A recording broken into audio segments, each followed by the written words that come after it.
कैसे हो दोस्तों, मैं मोहम्मद नईम शेख। मैं बताना चाहता हूँ जस्ट नो मेरी नजरों से टाइम्स ऑफ इंडिया के एक आर्टिकल गुजरा जो पेज नंबर 5 पे था, जो आपके स्क्रीन पे भी है, जिसमें बताया गया है ब्रेस्ट टू पे डबल और triple best fare bus fare from next week.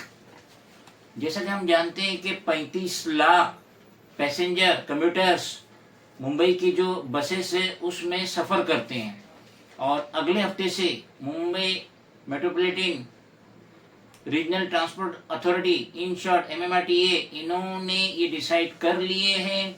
खाली मिनट्स पे साइन होना बाकी है। अलबत्ता भूषण अशोक गागरानी जो कि म्यूनसिपल कमिश्नर है और हेड भी है बेस्ट अंडरटेकिंग के, उन्होंने भी अप्रूवल दे दिए है। तो ये समझ लीजिए कि नेक्स्ट वीक से जो बस का किराया है वो डबल हो रहा है, टिबल हो रहा है। तो ये अब जो ये 35 लाख पैसेंजर कम्यूटर जो सफर करते हैं बस में, तो अभी उनकी जेब पे बोझ पड़ेगा।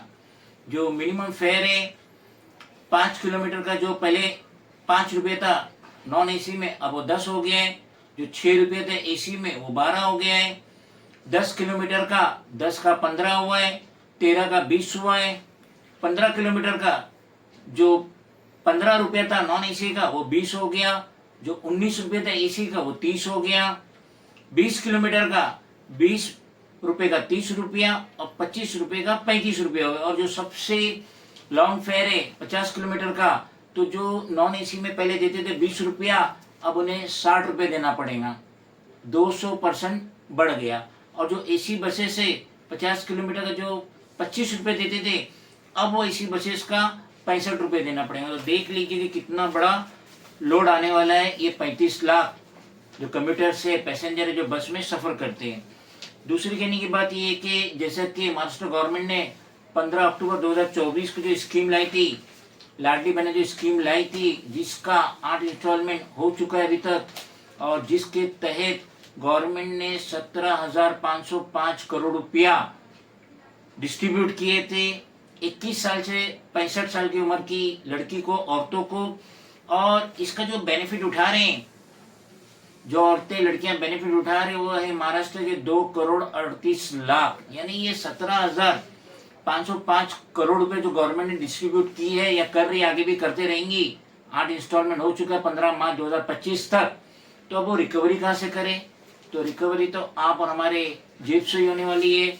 अभी BST कह रही है कि हम इस पैसे से हमारी जो सर्विसेज को इम्प्रूव करेंगे। जो टिकटिंग का जो कंडक्टर टिकट देता था तो उसको इम्प्रूव करेंगे, और ये 8 घंटे में सब हो जाएगा। हम फ्रीक्वेंसी बढ़ाएंगे, अच्छी सर्विसेज देंगे, और यहाँ तक भी कहा जा रहा है कि 7,000 नई बसेस का शमूलियत होंगी बेस्ट अंडरटेकिंग में।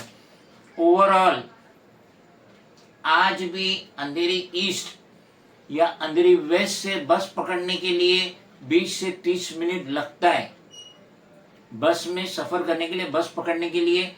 और गवर्नमेंट जो ये इतना रेट्स बढ़ा रही है, कहीं डबल, कहीं टिबल, कहीं ईयर। 2023-24 में बेस्ट अंडरटेकिंग को ट्रांसपोर्ट से 250 करोड़ का नुकसान हुआ था।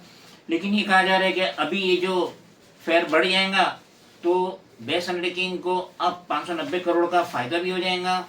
कुछ भी हो, लेकिन जो एडिशनल फेयर बढ़ रहा है, लोड आ रहा है 35 लाख पैसेंजर पे, ये बहुत ही ज़्यादा है। इतना ज़्यादा फेयर बढ़ना ऑल ऑफ सडन बहुत ही मुश्किल होगा सिटीजन को, पैसेंजर को, कम्यूटर्स को इतना बड़ा लोड बर्दाश्त करना। और ला मौला ये एडिशनल लोड है सिटीजन पे, और ये एक तरीके से नाकामी है महाराष्ट्र हुकूमत की, गवर्नमेंट की।